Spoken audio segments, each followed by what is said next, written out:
We're going to be doing a neurological assessment, and we'll first start off and assess if the patient is alert and oriented. So can you state your full name for me? Jeanette Sullivan, And what city are we in? Scranton, And what month is it? April. So she's alert and oriented times 3 to person, place, and time. So then we'll move on and start testing the cranial nerves. Cranial nerve 1 is the olfactory nerve, and you would test that by having some strong scent like coffee or an alcohol wipe, and occlude one nostril, have the patient close their eyes, and see if they can differentiate what that smell is. Cranial nerve 2 is the optic nerve, and you need an ophthalmoscope to assess that. And you would look into the patient's eye and look at the structures in the back of the eye, and look at the optic disc and the nerve. Cranial nerve 2 and 3, the optic and the oculomotor, are both involved in pupillary constriction and reactions, and we'll assess those with the pen light. I'm just going to have to remove your glasses. Then you're just going to have the patient look straight ahead. You can look at my nose. And then I'm just going to shine this light and see if your pupils constrict. And you want to be watching for constriction of both the eye that you're shining the light in, as well as the eye that you're not shining the light in. So they should be constricting at the same time. And hers did. Her pupils are equal, round, and reactive to light and accommodation. And that's what you want to look for. You have your glasses back if you want.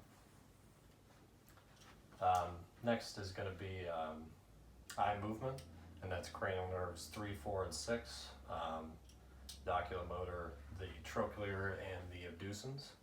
And you can test that by having the patient follow your finger in the 6 cardinal directions of eye movement. So if you just look straight at my finger and then follow it.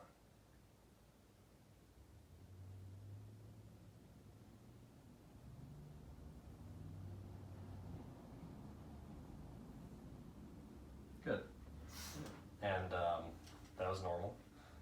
Next, you could test cranial nerve 5, the trigeminal, and that's going to be responsible for both jaw movement and some facial sensation. So first, I'm just going to put my hands on the sides of your jaw and have you open, close, and clench. Good. Then to assess sensation, here you get a Q-tip, cut one side off so you have a soft and a sharp side. I'll just have you close your eyes and just tell me which side I'm touching your face with, soft or sharp. Soft. Sharp. Good. So next you want to do cranial nerve 7, and that's the facial nerve, and that's going to be responsible for facial movement. So I'm going to have the patient puff out your cheeks and smile. Now frown. Now close your eyes real tight. Good. So those are all normal. Next is going to be cranial nerve 8, the vestibulocochlear nerve, and that's going to be associated with hearing. So you can kind of assess that throughout the assessment. If the patient has trouble hearing, or if they're hearing you pretty clearly, you might suspect something's wrong with that nerve. You could also do a whisper test where you occlude one ear and whisper some 2-syllable word and have them repeat that back to you and see if they can do that. So I'm going to go ahead and close one ear.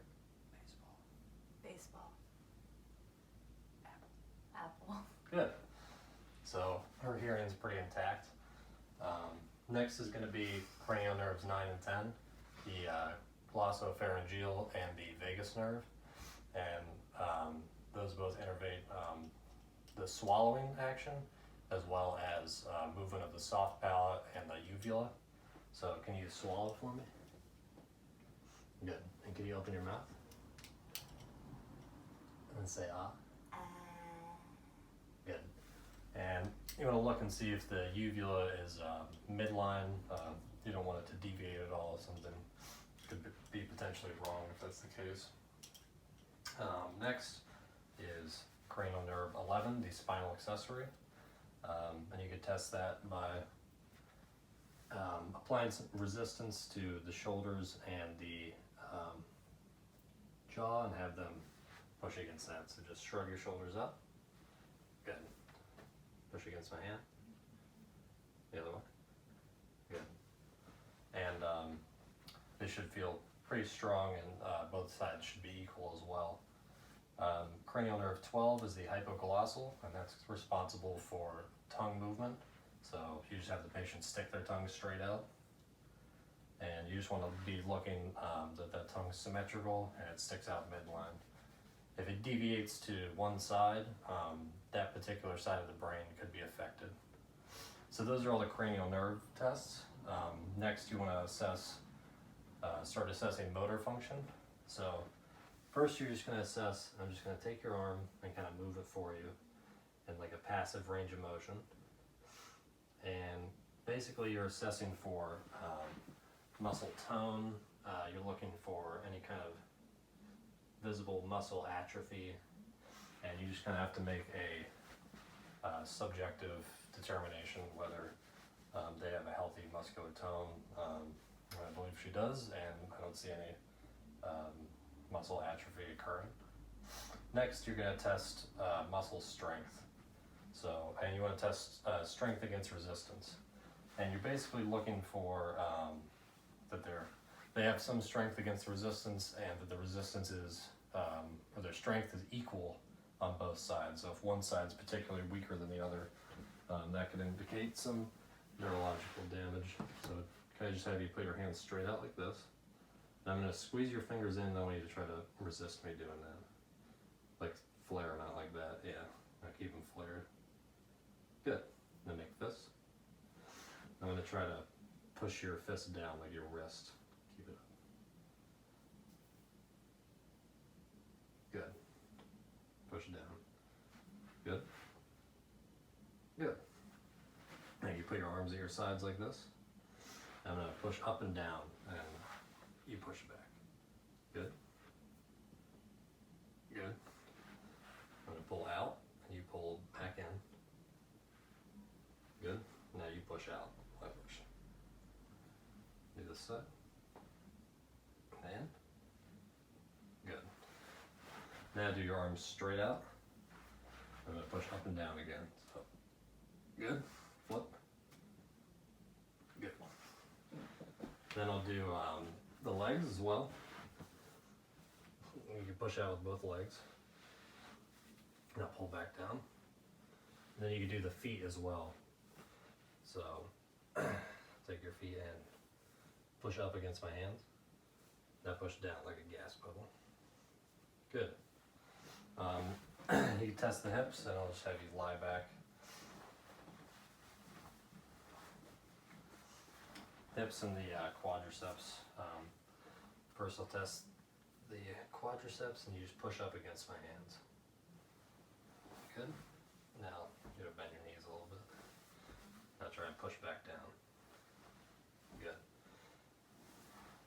I'm gonna push out, and you push in. Good.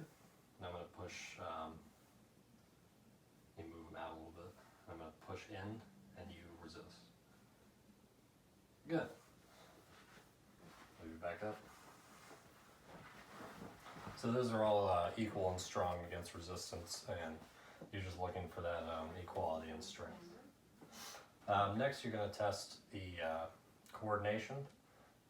First, we'll do the Romberg test. I'll just have you stand up, and you just stick your arms straight out and close your eyes, and then just stand there. And you're looking to see if the patient sways at all. Seems like she's pretty easily balanced. You do want to make sure that you could catch them if they do become off balanced, but you're good to go. So you can open your eyes. Next, you're going to do the pronator test, and it's going to start off the same way. So put your arms out, close your eyes, and flip your hands over like this. And I'm just going to push down against them, and you try to keep them where they are. Good. So you're looking for the patient to be bouncing those arms back up. You can put them down, and you can see that they work, so that's good. Next, you're going to be assessing gait, and I'm just going to have you take a few steps back and forth here. First, just regularly, so just walk from here in a straight line to there and back. Good, and then do heel to toe, back and forth.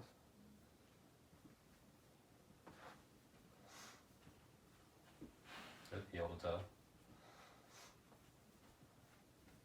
Good. Now I'm going to have you walk on your heels to there and then back on your toes. Good. Good, so very coordinated. Then you can sit back down. So nothing was abnormal with the gait. Then I'll have you do what's called a rapid alternation test.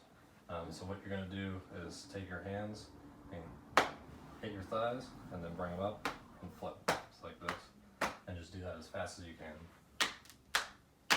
Fast as you can. Good. And you're just looking for smooth, coordinated movements with that. Next I'll do the finger to nose test. And so I'm going to have you do is, you're going to touch your, my finger and then touch your nose. And I'm going to move my finger around and you're just going to follow that. Okay? So, finger.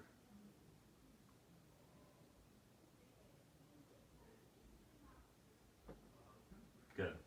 And you're looking for the same thing, looking for smoothness and ease, which it looked like they were.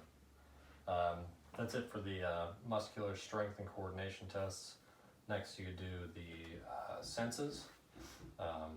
First, we'll start with stereognosis. And what I'm going to have you do is hold your hand out, close your eyes, and I'm just going to, you put something in the patient's hand while their eyes are closed, and you want to see if they can differentiate what that is. So you can go ahead and feel that. And can you tell me, you know what that is? A pin. Yep. You could do that with like a coin or any kind of common object that the patient would recognize, and that's good.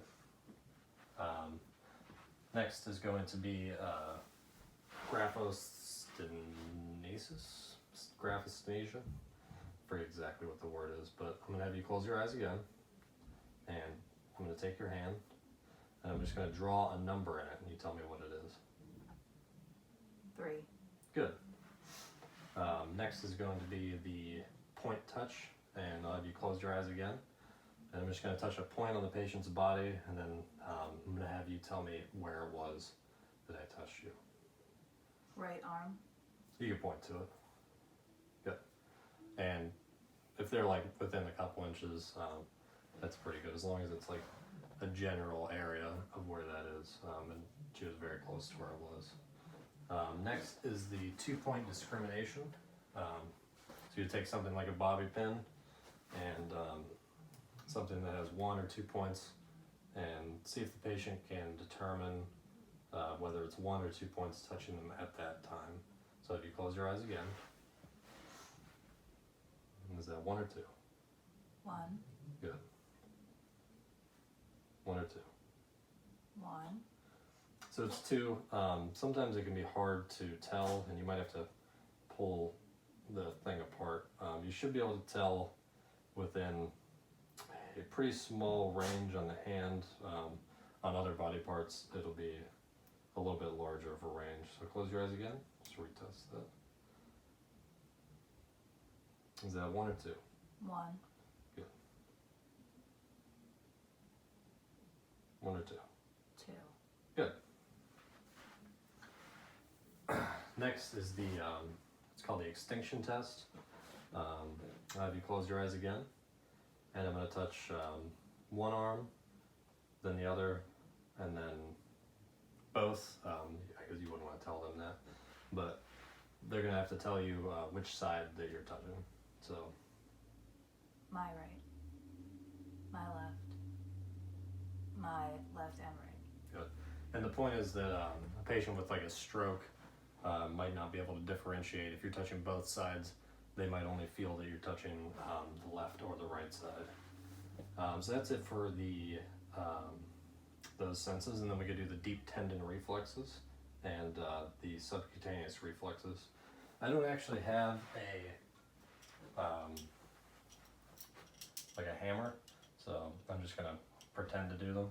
But you would want to do the brachioradialis reflex, and you go over the tendon, and you can either hit the tendon or use your thumb over that, and you would just hit it with your hammer and see if there's a reflex. You'd also want to do the biceps brachii, bicep tendon, the tricep tendon is here, the patella, and the Achilles. And that's graded on a scale from 0 to 4, to being a normal reaction. Next you could do the subcutaneous, and I'm just going to have you lie back down.